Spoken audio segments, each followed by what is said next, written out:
Today is April 17th, 2018.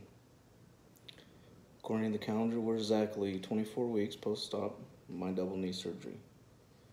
Today, I would like to publicly apologize.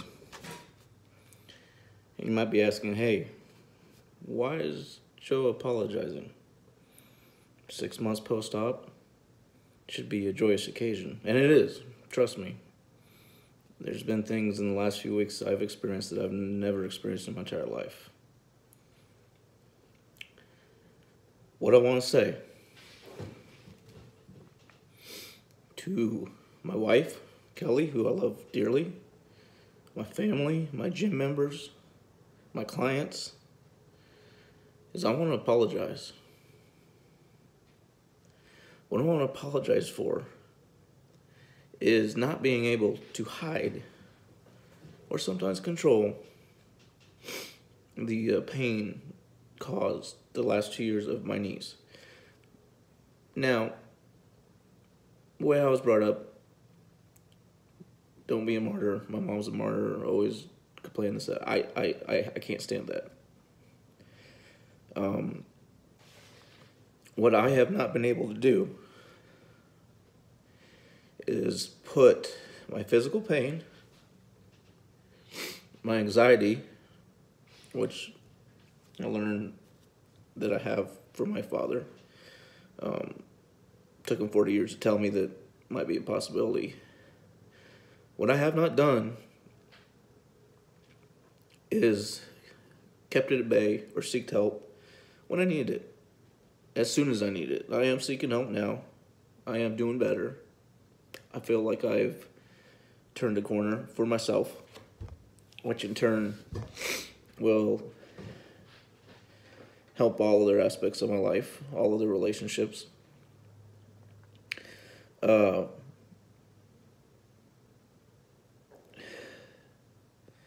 last 2 years of my life, mostly,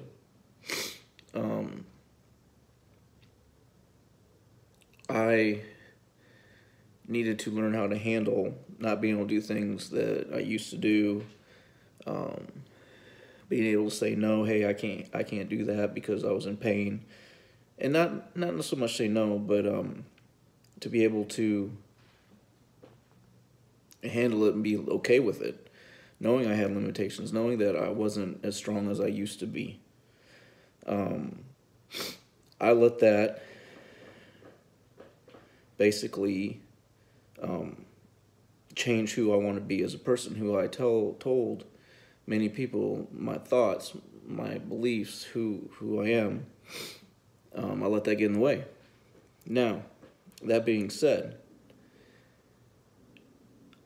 I am choosing to publicly state right now that that's not going to happen anymore. I am not going to let things get in the way of showing love to the people I care about, my wife Kelly, my daughters, my clients. You know, they know I consider them family. They're close to me.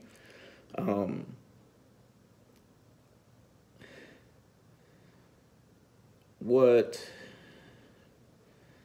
I want to really talk about on this update, I know a lot of people are like, oh, when are you going to be back to normal? When are you going to compete again? When are you going to squat this or that? I don't care about none of that. If I get to it, great. If not, no big deal. That's hard enough to accept as it is, saying when you throw in that towel. But, you know, I'd like to compete one more time, see if I can do it. If not, I've accepted that. I have learned from this ordeal, which has been the biggest fight of my life. I'm not making excuses. It is what it is. The first time I was scared going to surgery, I've had over 11 surgeries. First time I was scared. At the suggestion of my wife, she stressed that I do both knees at once. I was against it. I was scared. I didn't want to do it. Now, after being through the process and the pain of the recovery, she was 100% right. And I can't thank her enough, and I can't apologize enough for doubting that. But she was. So I don't have to go through the rehab a second time. I don't have to go through 2 surgeries. I don't have to go through a long rehab again. Without her and her being able to cover insurance, I wouldn't have had my knees. I would have been worse off today than I was a year and a half ago. That, I don't think I can ever show enough gratitude towards her. Or, it's a big deal. So, with that, I want to say, Kelly, love you. I know, life can be hard sometimes, and it'll get better. I look forward to a lot of things I can do. I've been telling people quite a while that, hey, I can go down a freaking hill now. And I'm sorry if I get emotional because I've been in pain my whole life. I've watched people do things that they take for granted that I've never been able to do.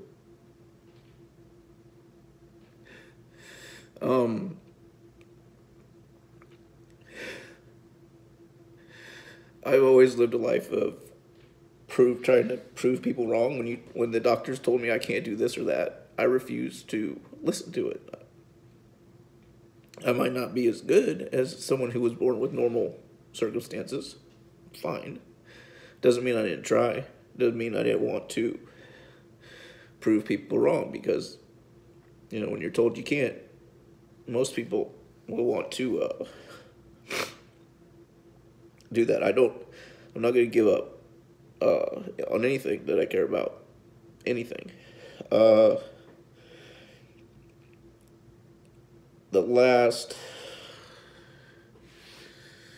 at least 3 weeks, 4 or 5, I didn't really write down the date.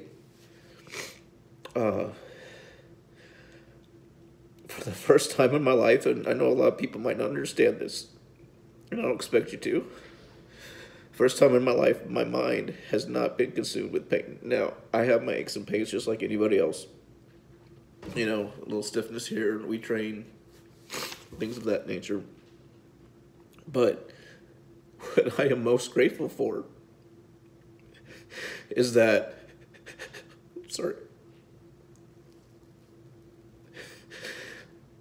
I can get up and move. I can get in my truck. I can walk around, and it's not pain. This is the first thing I think about. I can smile about that. I haven't been able to do that for the longest time. I can't remember when. What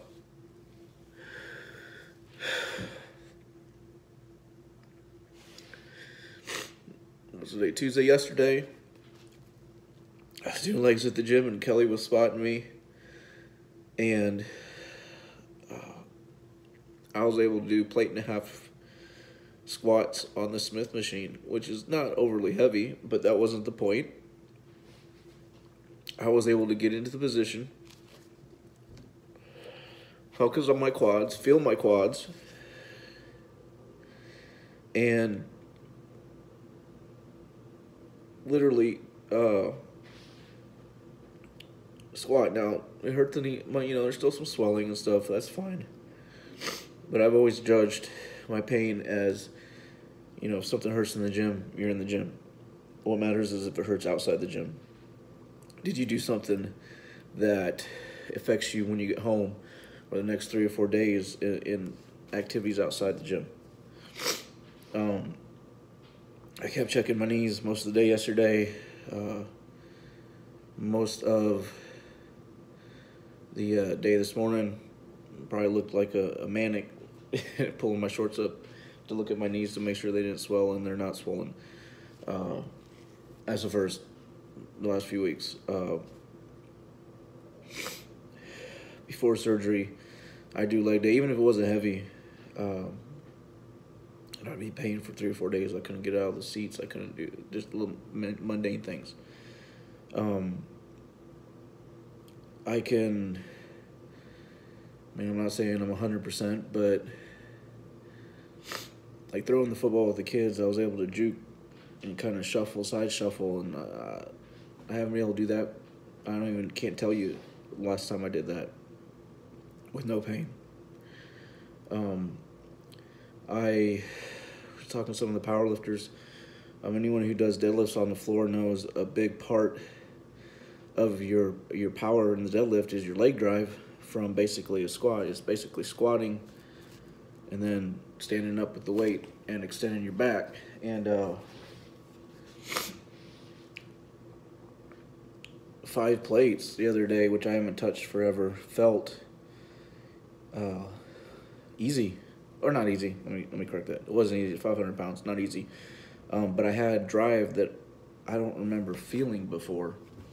It makes me think I was basically stiff-legging all my deadlifts in the past. That's why my butt's so big. I don't know.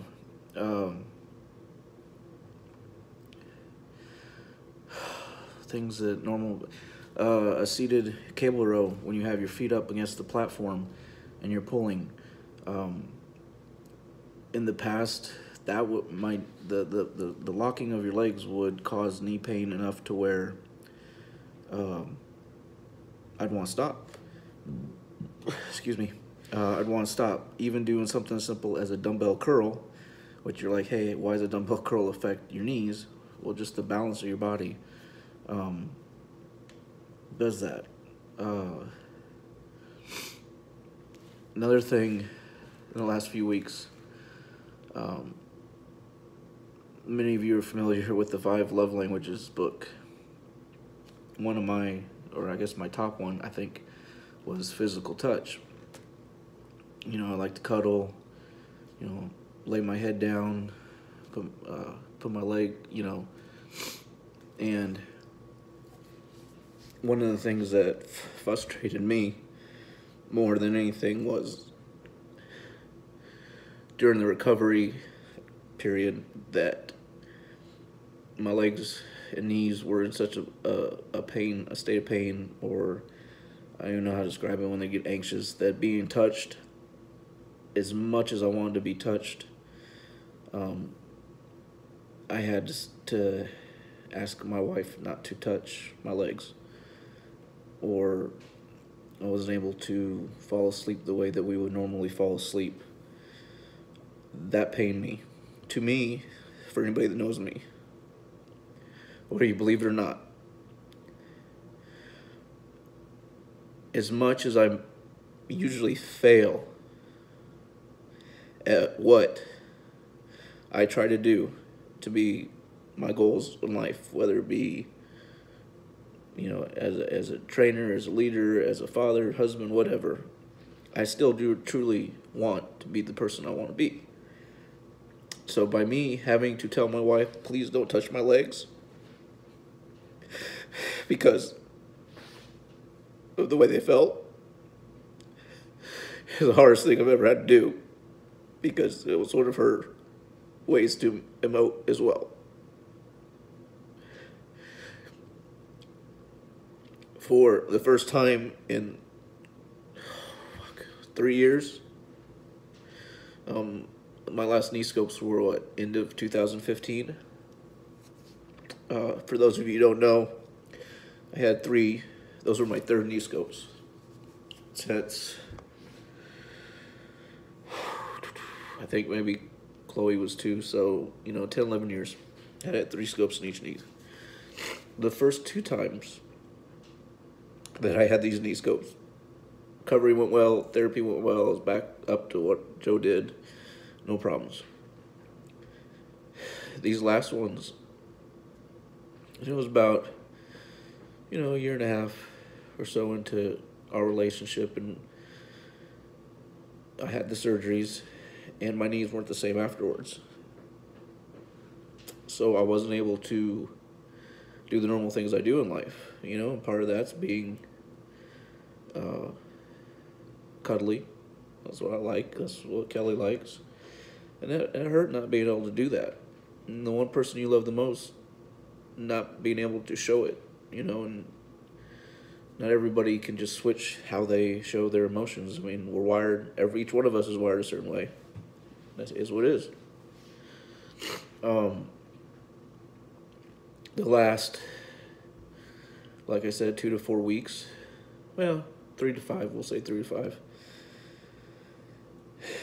I've been able to actually do that. To give you an example, if you were to lay your leg on your leg or, your spouse's leg, whatever, normally before my last scopes, I was like, no big deal, roll over, go to sleep, whatever. Since those knee scopes and the double knee replacement, I don't know if any of you ever had restless legs. It's kind of like your legs just don't want to move. Sometimes it's nerve responding, sometimes it's pain. It's hard to describe, but like in the middle of the night, it's all you can think about. You can get up, like I get up, get tired, go watch TV, try to do some work in the middle of the night. You get back to that tired point where you feel like you fall asleep again, and then you lay back in bed, and just the feeling of laying back in bed will start it all over again. I was joking around. I was standing on the bed and kind of go side to side with my legs, and I'm like, man, I should be able to count this as cardio because I'm moving. And one night I stayed up standing and was reading a book. I think I got through like 6 chapters, which that's a lot for me. 6 pages is a lot for me. But the last few weeks, I've been able to actually do that, and that has meant the world to me. And I really hate the fact that I had to say I can't. I know that's not who I am, and I don't like it. I'm sorry, y'all. It's been a hard 2.5 years. Not an excuse. Not a fucking excuse. I wish I could say that I was stronger than that.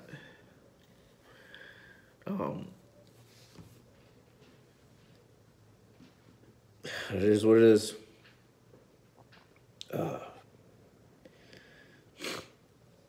I want to talk about one thing that, even if I don't show it, that I am so extremely grateful for.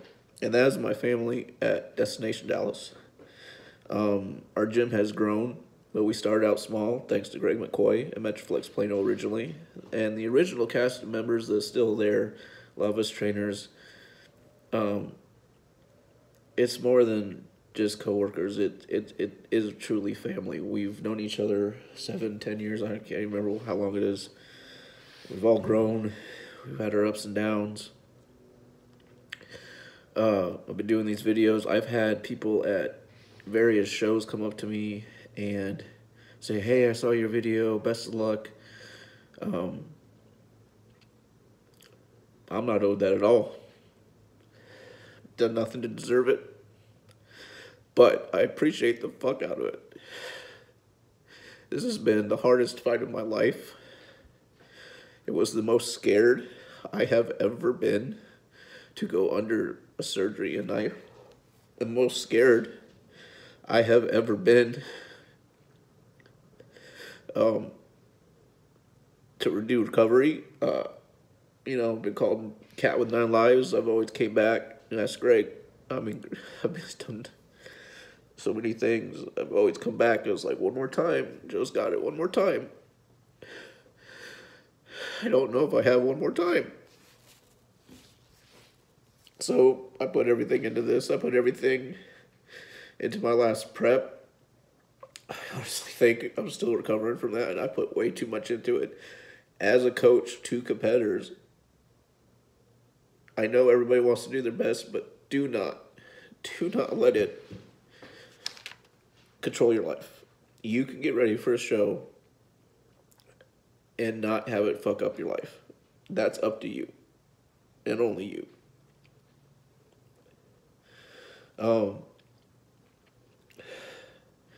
I watched my wife train for and kick motherfucking ass at her first strongman competition. And I owe her an apology. I can't think of any other word but jealous that I couldn't do what she did. I gave her a little shit for it, and That I should have done that. Right now, I would love to be able to train for that. I can't, but that's fine. Um,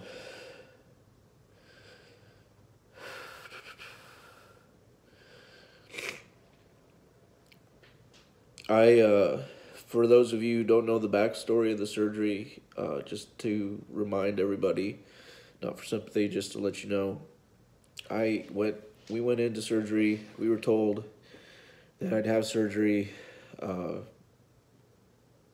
I'd be 3 days in the hospital and then be released to PT at home. I guess that's not what happens when you basically get an infection and bloat 35 pounds of fluids. That's what happened. So I had my surgery. I think it was scheduled at like 7 in the morning. We walked in. Thanks, Johanna. She let me get the Branch Warren Relentless hoodie. Meant the world walking into that hospital with Relentless on my back. Because you have to be. I wore, corny as it is, my Superman undies, my Superman shirt, Superman chucks. Because, and everyone's like, what are you doing that for us? Because I said, I want to go in there knowing I'm a motherfucking Superman when I wake up. Because I'll need that. I woke up, I think it was, I don't know, noon, 2 o'clock, whatever it was that day, after surgery. And I was still in the recovery room, and Eric Linsky, who's a member at the gym, is also PT at the surgery center, came to do his job, and he's like, you gotta squeeze your quads, and I'm like, I fucking just woke up, I can't. It started that day. They gave you a catheter, obvious reasons, because you're under that long. Can't remember, I had that like a day and a half. Once they took that out, I want to say it was Thursday, but I don't remember for sure. They had me up and on my walker, walking the next day pretty much.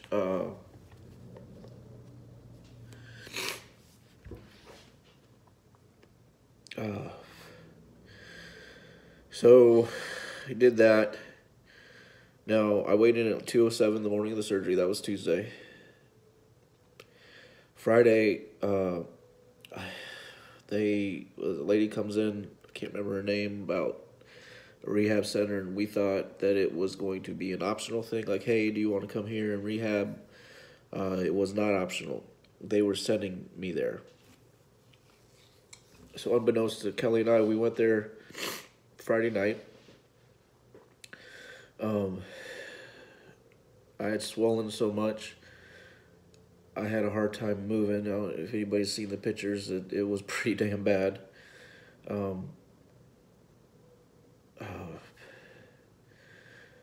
They thought in my left leg, I might have had a blood clot, so they scheduled ultrasound. They did a CT scan, I think for my stomach to make sure everything was okay. They did one other test that I can't recollect. Long story short, by a week post-surgery, they determined that my left leg, and this was one of the concerns of the doctor of doing 2 knees at once, was infection. Now, I'm assuming that he was worried about the infection, like, you know, through your incision, having 2 holes in you, things of that nature. What it boiled down to was my body, similar to like sometimes when you get organ transplant, didn't know what the implant was. It was fighting the implant as a foreign object. Makes sense, piece of metal. Now I got 2 of them, one on both sides. So we did that. My parents arrived that Sunday night. They stayed the week because originally I had planned on working and having my dad take me to the gym and, you know, basically, move the weights for my clients and stuff, and that I would just still run the workouts. So I had all inclination of going back to work Monday, Tuesday after the surgery. Yeah, it sounds crazy. I know, but I've always done that before. Um, so that didn't happen. I want to say it was on Wednesday that they started giving me IV antibiotics because the pills weren't working. I was a little backed up. I wasn't going to the bathroom, so they were giving me not only diuretics but laxatives, and then asking me if I had solid stools. I'm like, think that one through. Now, while I was there, my wife Kelly came every day after work to check on me. She tried to help. What's frustrating for anybody who's been in a position of surgery and recovery is, especially when you're wired like I am, that we want to try everything ourselves. And what the hard part is, like getting back into bed. So get up, go to the bathroom, right? Come back, try to get back in bed. So I would sit down, basically swing my left leg, and try to swing my right leg back into the bed. Now, it was a little easier for me to grab my left leg and pull it over. I don't know why. Right leg. So what happened 9 times out of 10 is I would try that, and when I would get, I'd want to try it, and then sometimes I'd handle it, sometimes I couldn't. I'd get frustrated, and Kelly would, or not even just Kelly, my mom, anybody that was in there to help, would distinctively try to help, and I'd get frustrated because I wanted to do it myself, and then I'd get mad at myself for not being able to do it, and then have to ask for help. And instead of verbalizing that more properly, I, would get upset and then really vent on the people that cared about me most. That I truly apologize for.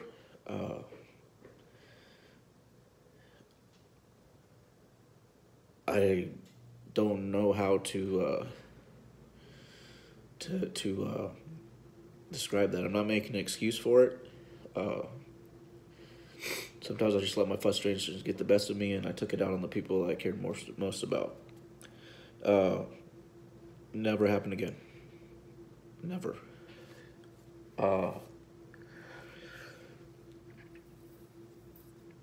Let's see. I had made the request for some froyo or so. I don't even remember when I even said it. But my parents, I think they were trying to fatten me up, came every day with froyo, and while I appreciated it, I was like, hey, you don't have to do that every day. That's fine. I just wanted it that one time. I was told, even though if I felt I could, not use my walker, that falling would be more damaging than probably the surgery, which I still think is true. I wouldn't even know how to fall, to be honest with you. But I had my hand on my IVs, so me being me, towards the end, I would say probably Wednesday, Thursday, so like 9-10 days after surgery, I wouldn't do that. The antibiotics had to run a course of 5 days, so it's twice a day, and they're like, hey, try to stay in bed, and I'm thinking, this stuff, you're pumping fluids into me, is making me have to go to the bathroom, so I don't know what I'm supposed to do, and it was a 2-hour drip twice a day. For those of you who know, and I was probably one of the youngest ones there, because everyone else looked like they were 60 and above. We had occupational therapy and physical therapy. So 3 times a day to make the time go, you would have like an 8 o'clock for an hour, and then they might come get you at lunch or around lunch for 30 minutes, and then you have another hour. So you had 3 sessions a day. What else? So my parents left, I think, either Saturday or Sunday. Yeah. And then I was talking with the PT people, so they was like, have you walked? I was like, yep. So I've been walking on my own without the walker. Now, granted, it was just dragging my feet, but I was moving. By like day 9 or 10, I think. I can't remember her name, but the girl that would always come and get me for early morning physical therapy, I told her, I was like, hey, I gotta get out of this place. This was October, so it wasn't too cold yet, but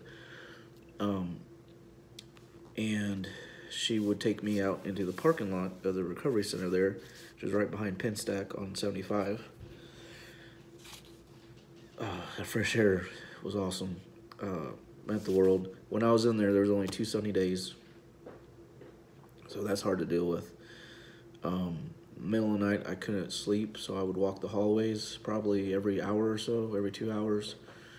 Go get some soda down in the cafeteria. Finally, the doctor released me, I think, Monday. So it was just a day short of 2 weeks in the hospital. Anybody that has any afflictions or spends time in the hospital, it's not fun. And mine was just my knees. It wasn't something serious like, heart attack or cancer or anything of that nature. Anyway, I was biting at the bit to get out. I had to pass a series of tests, most of which I've already done up to that point. I did over the weekend, and I was telling the doctor, hey, he's like, PT got to clear you. I was like, I was doing all the stuff you asked me this weekend. One of the funny things, most of the other people were senior citizens. They would have their, I guess after breakfast, a lot of them would meet in the lobby there and just hang out and play cards, what old people do. And I had to do a wheelchair pass, of which I'd never been in a wheelchair this whole time. So the therapist, she's like, just go down the hallway and back. I did that as fast as I could. Raced the thing, spun around, came back. I passed that. I had my post-op that Monday. My client Dylan came and picked me up. Getting in his Jeep was a little difficult. I'll admit that. But I made it. I did that. They took the stitches out. And then my other client, because I was able to go home during the day, Martha Hopkins and her husband Zark helped me immensely the first couple of days. They drove me home from the surgery center because Kelly was at work. Took me to my PT the first week. I think Kelly dropped me off in the morning at the gym. So I got home Monday night. I literally started work at 5:30 Tuesday morning.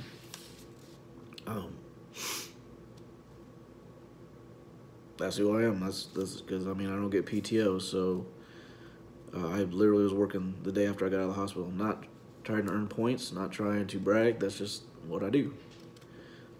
I appreciate every one of my clients during that first month or so that helped move stuff around. It's kind of my job, but they're a good group of people. I appreciate that. Outside of Kelly, my parents and her parents, my kids, I want to thank the people that came to sit with me in the hospital. If I forget somebody, I'm sorry, but Monica Steiner, one of my good clients, came, sat with me for a little bit. Thumper, everybody loves some Thumper. Came the day after, or was it the day of? I don't even remember. We'd be talking, and after, or the painkillers would kick in, and I'd fall asleep. I look up, he's on his phone, and we finished whatever we were talking about. Sandy came on a Saturday evening and hung out with me and talked for a while. Went and got me some IHOP.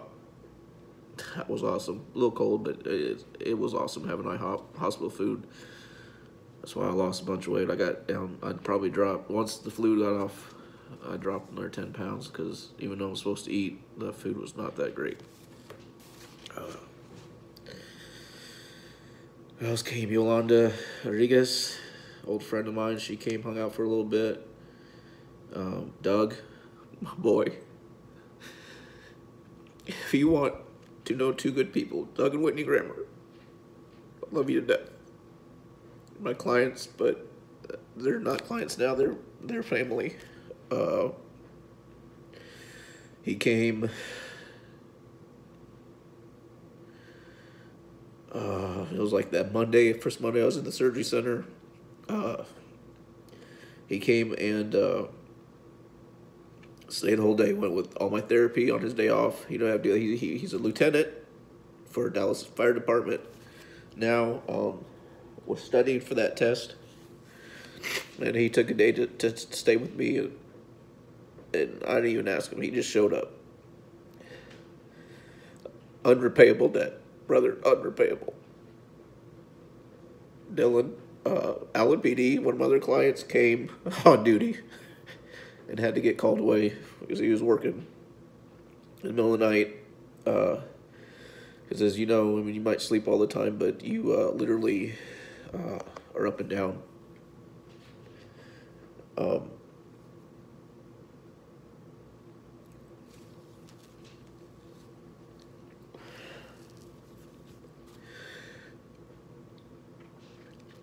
I will continue to do these updates.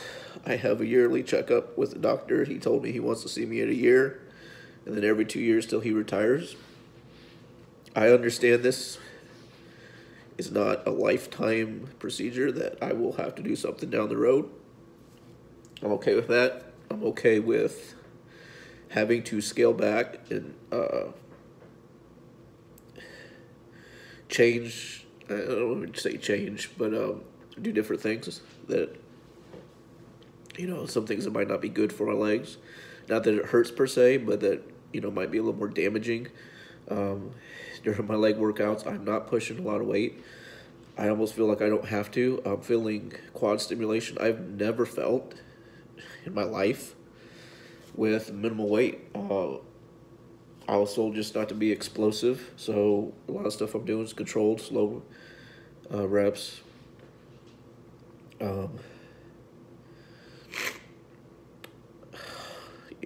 sorry. I didn't mean to get emotional, but like I said, this has been the biggest fight of my life. I have treated the people I love the most not the way they deserve to be treated. Kelly, my wife, has taken the brunt of that, and baby, I am so sorry. My maybe deep down, I blame my mom.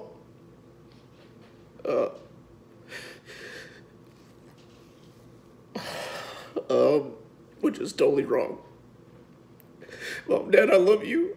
I'm sorry. Mom took me to Shriners growing up, trying to make my life better, and I think I blamed her for it. I think I blamed her and my dad for not being to be able normal. Not being able to run like my classmates in elementary school, or my siblings, or my friends. And I was wrong. It's not their fault.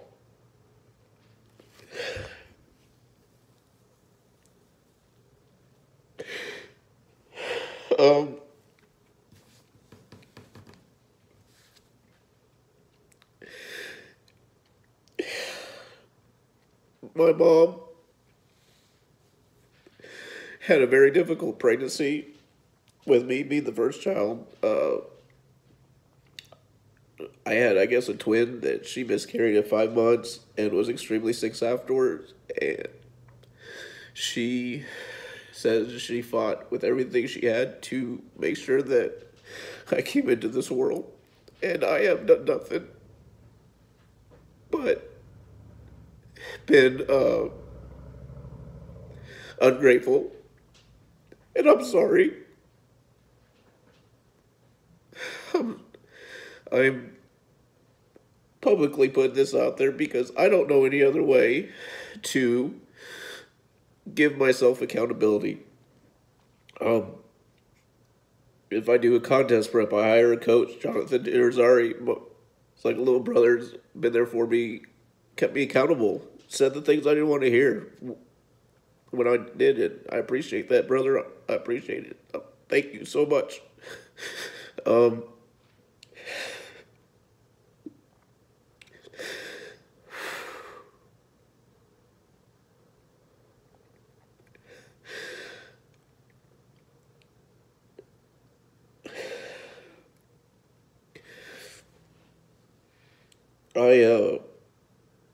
I'm sorry, everybody.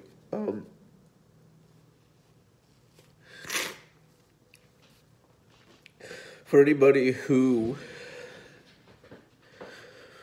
has to have a major reconstructive surgery, whether it's your knees, hips, I don't even care what it is, you have to know or keep in mind, and this is hard. There's no script. There's no manual. Everybody's different. I can't tell you how to do this. I can't tell you what I've done to deal with it because I haven't dealt with it the best. Because it's hard to keep a positive mind waiting day after day after day, hoping the next day is going to be better. I still have 6 months till I could technically be clear. I had to be cleared. Full recovery. And what I mean by that is to take the reins off, so to speak. Not that I plan to do anything stupid because I don't want to do this again. But, you know, I know the second 6 months is going to be so much better than the first 6 months. No,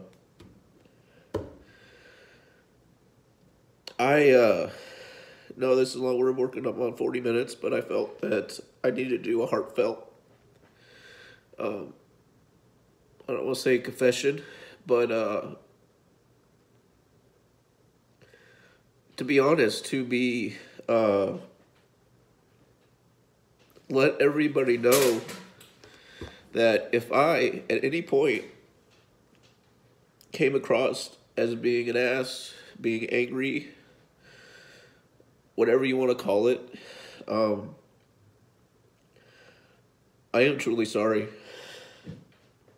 And I know I can't, I mean, I can only try my best to be better in the future. I can't always make up for things I've said or done. None of us can. But I can honestly say that I am going to do my best to do that. To look at the positive in life. Be grateful for waking up every day, no matter what. There's so many people that have things so much worse off than some of us. Firm believer, if you're born in this country, you're born with every possibility and opportunity in the world. I was talking with one of my clients this morning who's from El Salvador, and I go, you ever hear the expression, we were talking about, a thing popped up about emotional eating and how parents might be the cause of that for their kids.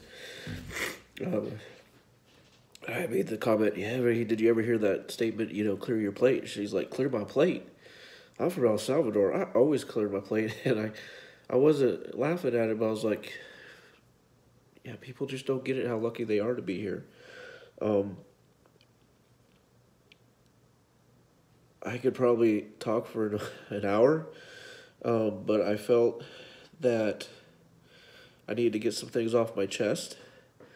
I don't expect all of you to sit through the whole 45 minutes or whatsoever of this video. I hope most of you do, because those closest to me, Kelly, my wife, I love you. I'm better, and I will be better, and I will strive to be better every day until my last day. My girls, Chloe and Sadie, you've had a rough life, and part of that's my fault, and I'm sorry, but I do what I can. I'm trying to be the best dad I can. Business-wise, I would, I try to treat every client like my only client. That's what I want to live by. And call me out on it. If I'm not holding something up to anybody, let me know. And go, hey, I think you could work on this. Don't hesitate. That's fine. You can only grow from, I won't say criticism, but recommendations. I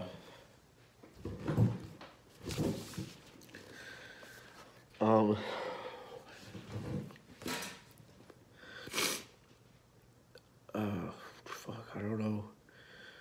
I had planned on doing some footage to include in this video, but due to its length, I'm just going to talk. I will try to get some footage over the next few weeks. Just kind of show what I can do, and my healing progress will be different than somebody else. Somebody else might take a little longer to get where I am. Somebody else might take not as long.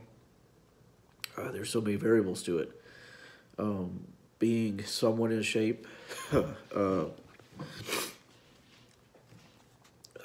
According to my physical therapist and my doctor, is what helped accelerate me maybe a little faster than other people.